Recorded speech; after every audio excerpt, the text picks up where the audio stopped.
Up until then, everything plays out at normal speed. You can't fast forward, you have to watch it all. Even though it would be nice if it ended in an instant, like with a tomato, it actually takes 30 years. You have to savor every bit of it. Only when it comes to moments involving stillness. It's not my ancestors who hear my voice. It's me.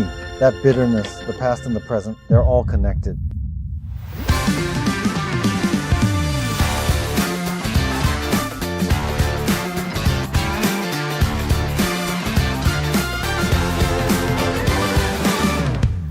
About Ginchan's near-death experience. I've actually heard before that Ginchan had a near-death experience, and there are quite a few people around me who've had similar experiences, so I've heard a lot of different stories. But I deliberately haven't watched Ginchan's near-death experience video. I thought I'd ask about it when we met in person. So what was it that led you to have a near-death experience? In this world that's completely bound by rules, I ended up finding a company that was also tightly bound by rules. The standard for evaluation was all about numbers, like sales or income, for example. I was satisfied with myself over trivial things like the number of employees, but my health kept deteriorating. I lost sleep, my happiness kept decreasing, and in the end, I was only surrounded by unpleasant people. I got scammed, betrayed, just nothing but mean people everywhere. Even so, I thought about dying and actually attempted suicide. I tried to end my life but failed. By the way, how did you attempt suicide? By hanging. By hanging with that light truck rope, right? Yes, with that rope. The place was at my company. At your company on the second floor. How old were you then? I was 30. 30. You were prepared to die at 30? Yes, that's right. But then the rope snapped. Snap?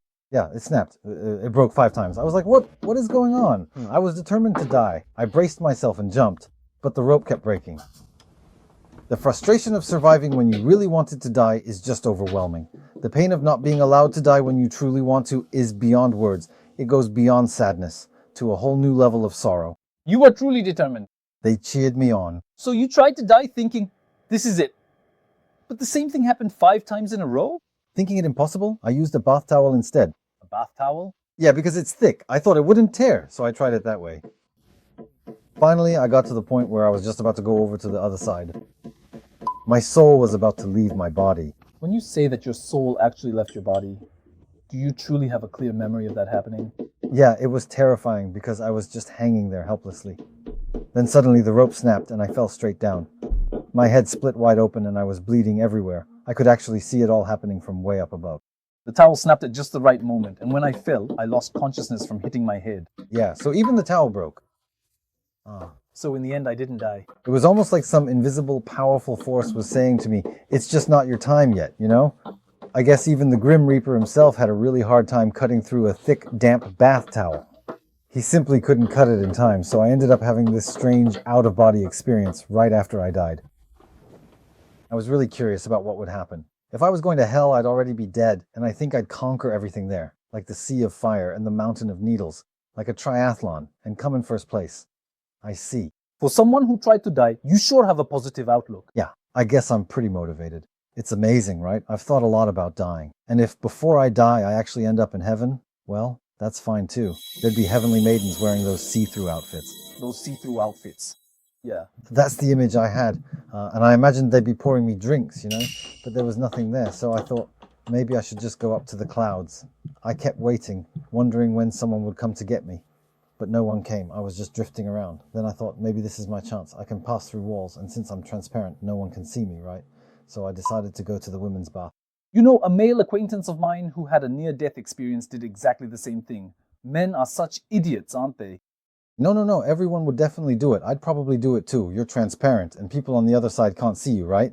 So then you start thinking about passing through walls and all sorts of things, but then you realize, wait, I never learned how to fly. I don't even know how to move forward. No matter how hard I try, I can only move a little bit at a time. Even if I do this, I can barely move at all. It's like zooming through the air, flying. But in reality, I can't go anywhere at all. Even if I try to jump as hard as I can, I just bounce off like Boeing.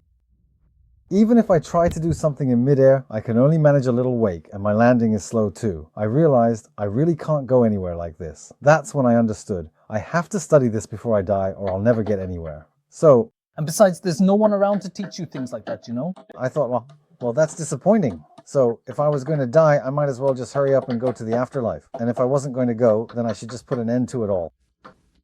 I gave up at that moment, and then suddenly it felt like something was pulling me by the back, like this, and then, bam, I was shot up into the sky, up into the sky. Yeah. But when my body was leaving, it happened really slowly. As I was going up to the ceiling, I could see the rafters above the ceiling and all the tangled electrical wires. Everything was moving slowly, slowly, and my house was getting farther away. Then the roof of the company building was getting farther too, but I started accelerating more and more. The speed kept increasing, and then I could see Tochigi Prefecture. I could see the Kanto region, then the Japanese archipelago, and the clouds were whooshing by. It felt like a drone rising higher and higher, but since I kept accelerating, the speed became incredible. At one point, as I was about to leave the atmosphere, I thought for a moment, I have to stop here. Just for a moment, you know? But then I realized I was already dead. So I just kept going without any resistance. But anyway, the noise was deafening. Anyway, the roar kept blasting the whole time as I was being pulled backward. I kept going higher and higher, and for someone with a fear of heights, that would be impossible. But I just kept going, the speed increasing more and more. All the while, I was still being dragged backward. And then I could see space. And the earth looked round, and everything was pitch black. I used to think space was kind of bluish, you know, like when you look up at the sky. But in reality, it's pitch black, and I was just backing into it. There were things like the Milky Way and all sorts of stuff. And then the nebulae looked all crumpled up. As you go further, it's incredibly beautiful. Some parts turn into bands, others into spirals. You really realize that the Milky Way is actually a spiral galaxy. You start to understand things like that. And as you keep accelerating, even the light itself, so it turns into lines. It's like you're warping or something. It's just like when you're warping, but in reverse. You can only see lines, and it gets so boring that you lose all sense of excitement. That's probably what the edge of the universe is like. If you keep accelerating like this, at some point you'll surpass the speed of light. If you go beyond that, I think you'll reach the edge of the universe. That's why you just keep accelerating. And if you keep waiting for that, I suddenly felt light and really entered a pure white world. The boundary wasn't a line, but more like a gradient, from black to white. I was truly in a white world. At that moment, the deafening noise I'd been hearing just disappeared. That's when I thought, it's over. I looked around thinking maybe this was heaven, but there was no Sanzu River, no Mr. Soseki, no yellow flowers blooming. There was nothing at all. It was pure white. Everywhere. Just a white world. Yeah, like I thought maybe there'd be an old man with a long beard leaning on a cane or something, but there was absolutely nothing. No one at all. There was no one. It was such a complete absence of anything. It was just nothingness. Right, nothingness. It really wasn't interesting at all. So I started thinking there, and I remembered that I'd been suffering so much, unbearably so, and that's why I tried to escape the pain by taking my own life. I thought maybe dying would be better, and I fell. I see, I get it. But when I actually looked back, I thought, oh wow, it was shining so brightly. It was kind of interesting. It was glowing. There was an even brighter, pure white place, and it seemed like the light was coming from there. Around here, everything was white, and I was slowly heading toward the very center of that light.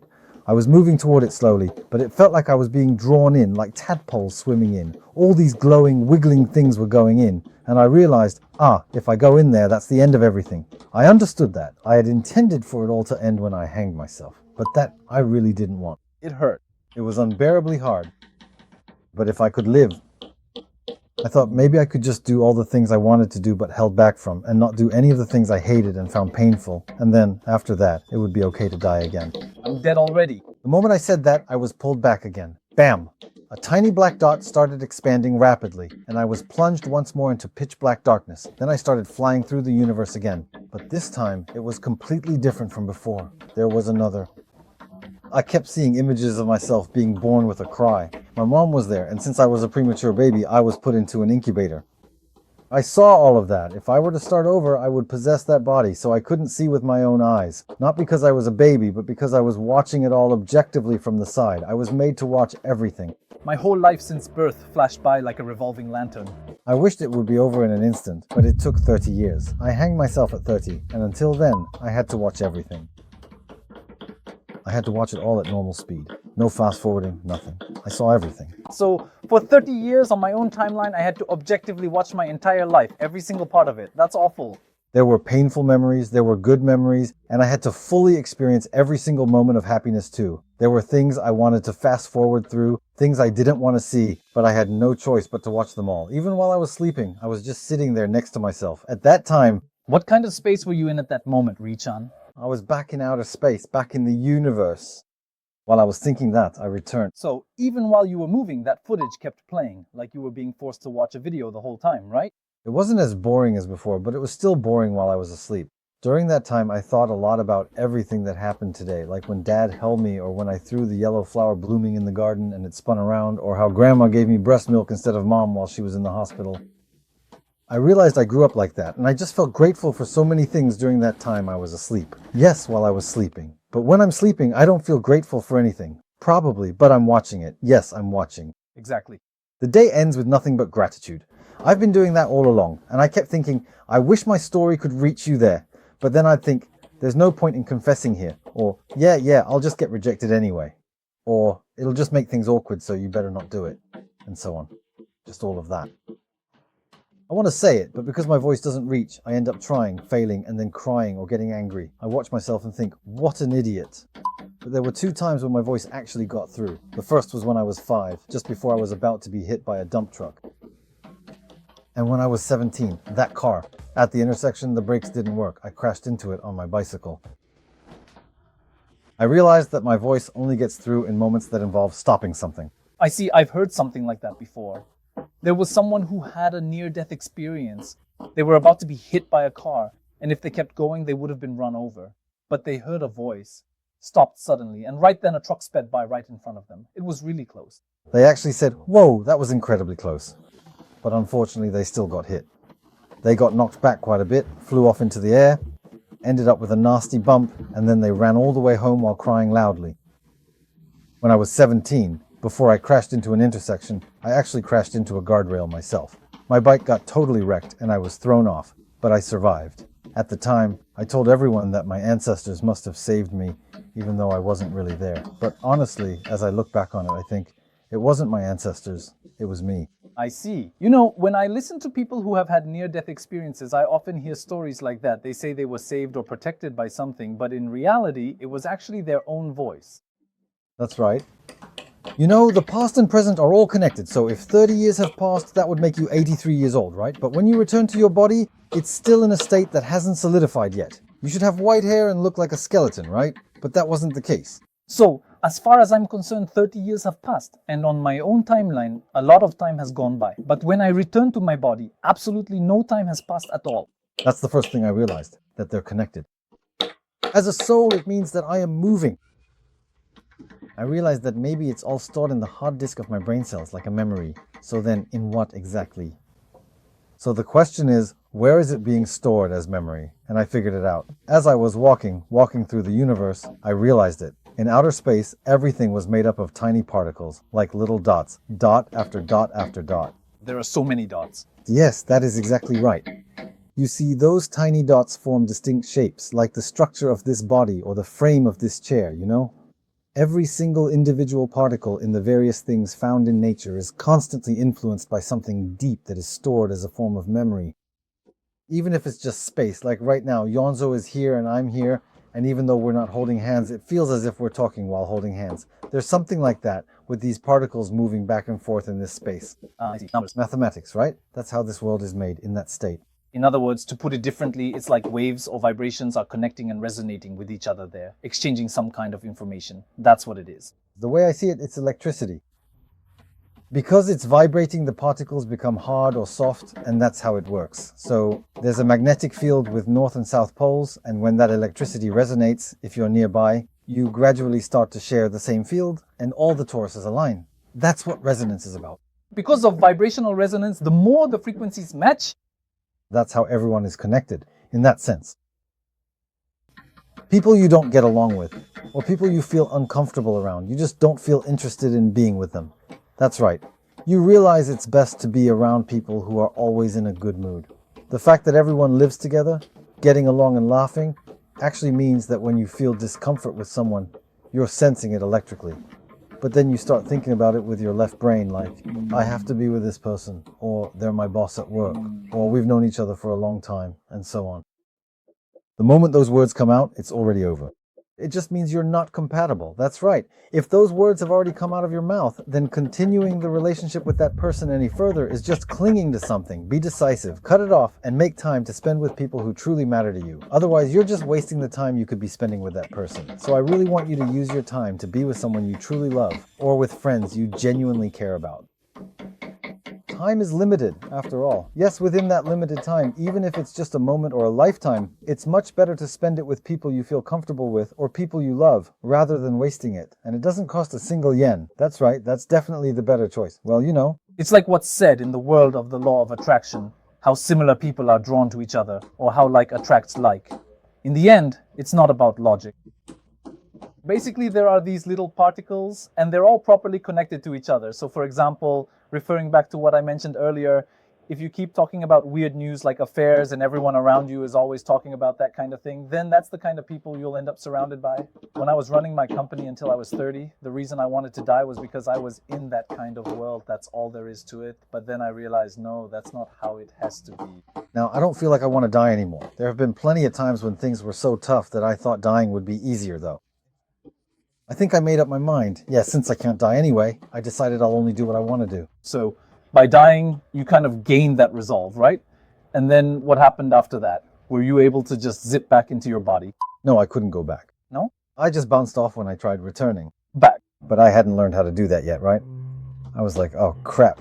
Then you returned alone? I couldn't go either way, so I was just stuck. Like, what am I supposed to do now? That's when I realized it. The closer I got to Canada, the less I could move. When I got close, no matter how much I tried, I just couldn't make any progress. But the farther away I was, the faster I moved, right? So I figured out that as you get closer, you arrive more slowly. And then, if you put in a bit of effort and go bang, you bounce up into the air, right? And when you head toward the ceiling, you actually move a bit faster. If you push hard against the ceiling, you really bounce. You do this a few times, right? After doing it a few times like that, I finally understood it too. It's really funny. Right? And when you get closer, you slow down, right? As you approach, it gets harder, but if you match up exactly with the spot where the blood is flowing in Canada, I thought maybe I could get in. So I hit the ceiling with a bang, adjusted my direction like this and thought, oh, it's around here. You can really move slowly and make fine adjustments at the end. Yeah, that's right. So I did it like that, looked over here, thought this is the spot, and then bam, I went in, and then I was able to get back. But still, no one told me anything. Nobody told me. That bearded guy showed up. He didn't show up at all. Even after 30 years had passed, I was just drifting, watching up until the moment I was about to commit suicide. You know, I thought the Grim Reaper, me, wearing a black hood, was watching the Kusakari River, and then bam, cut my rope. Yeah, I know, right? That might be how it got cut, but despite watching closely, I'm still not sure. Or maybe it was a different version of Kinchan from another dimension. I don't really know. The fact that he appeared right before death might just mean that Ginchan has only lived 30 years and hasn't realized it yet. Maybe when Ginchan, Kondo, or someone else passes away, they'll understand. But for now, we just don't know. If I'm the one cutting it, that's pretty bad, I thought. Back when I passed away at the age of 15, I should have simply gone ahead and cut it all off then. Yeah, that's probably it. At that time, Rinchan would be like, he cut it again, and Ginchan would be shocked. Did you bring a towel or mustard? Brought. You're taking your time with this, aren't you? That's totally possible. Totally possible. Yeah, that's right. That's right. Yeah, I think that is most likely it. If the past and the future are all actually connected, then that's how it is. Exactly. So it's like Ginchan from every different dimension exists within that timeline, right? Ah, I see. So about Ginchan's near-death experience, I've heard stories from several people before, and a lot of them mention things like being guided automatically or someone coming to meet them. There are all sorts of stories with different characters appearing and such. Like what? A lot of people say that if they think they can go to, say, the women's bath, they actually can go there. No, really. No, that's a dream. I asked them in detail what the dream was like, well, about the women's bath. Apparently, if you think you want to go there, you can just zip over instantly. So, I went to the women's bath, but according to that person, when you're alive, going into the women's bath would make you excited, right? But they said they didn't feel that excitement. There was none of that thrill like at a bar. There was just nothing. Feeling nothing. I wondered, did I really want to see these things? I went to all the places I'd always wanted to visit and I could go anywhere I wanted, but there was no sensation. There was no happiness or joy, so I realized that emotions are incredibly important after you die. It made me realize that having these feelings, whether it's excitement, pain, or suffering, is what makes life enjoyable. So when I came back, I decided to cherish those feelings and live my life that way. That's truly wonderful. That is precisely why. Jinchan really is someone who starts from nothing, from 0 to 1. That's what I thought as I listened.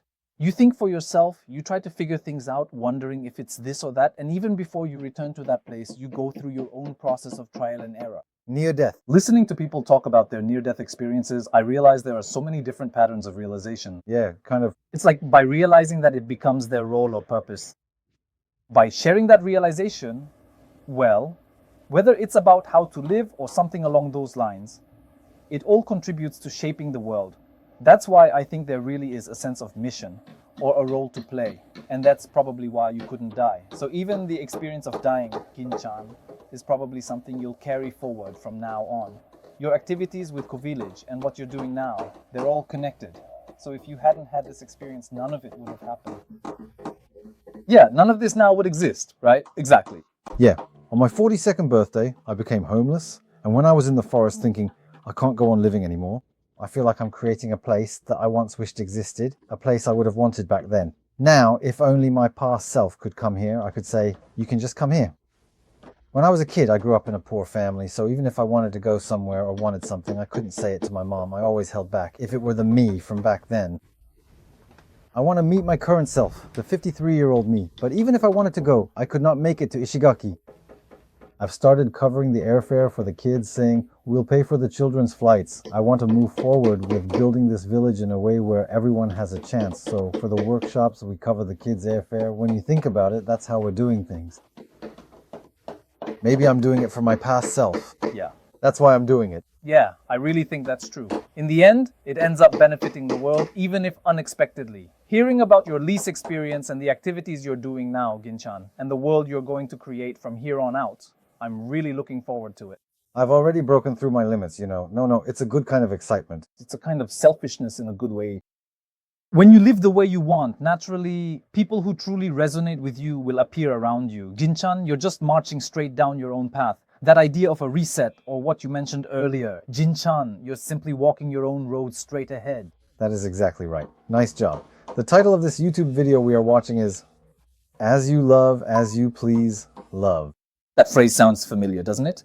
Yes, this is really about the law of full automation. There are a lot of things in life that are hard to understand, right?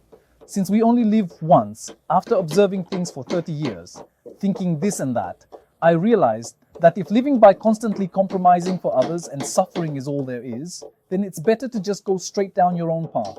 When you do that, you realize that the particles, everything around you, will gather what you truly need. That's for sure. That's what I realized after living for 30 years. When I'm worrying about the future, I'm honestly the most boring version of myself. The person dreaming about the future and the person worrying about what's ahead are completely different people.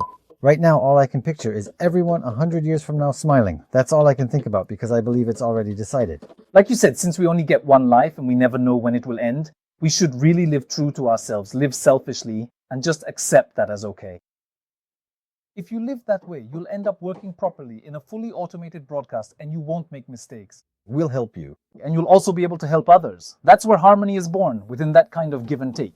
That's what it means to live as your true self, not as a fake version of yourself. Right? Exactly. So it's about living in a relaxed way. And for those watching who have quit their jobs or gotten divorced after seeing this, please feel free to leave lots of comments to Yonso-san, asking, what are you going to do about it? That's me. Please send them in. But it's not my fault. Yeah, it's not because of me. After that, I'll send you the application form to join Ginchan's picture book village.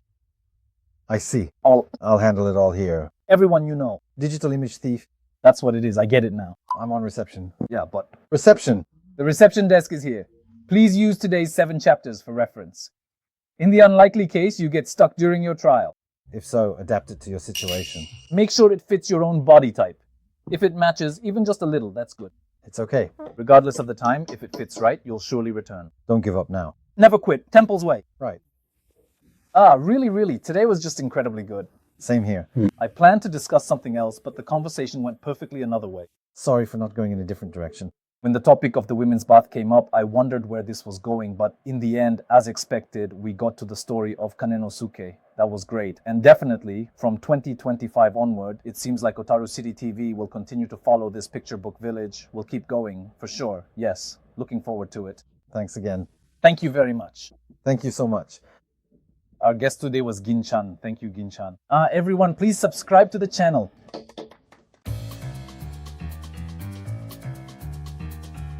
Even though I had debts and felt like I was about to die, I managed to come this far in just a few years. There are moments when the lid on your unconscious mind just pops open.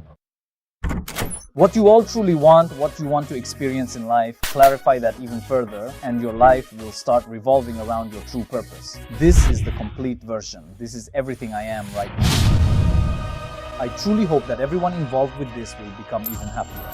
I want you to imagine yourself reaching the point where you can say, that program changed my life. I've decided that your life will definitely change.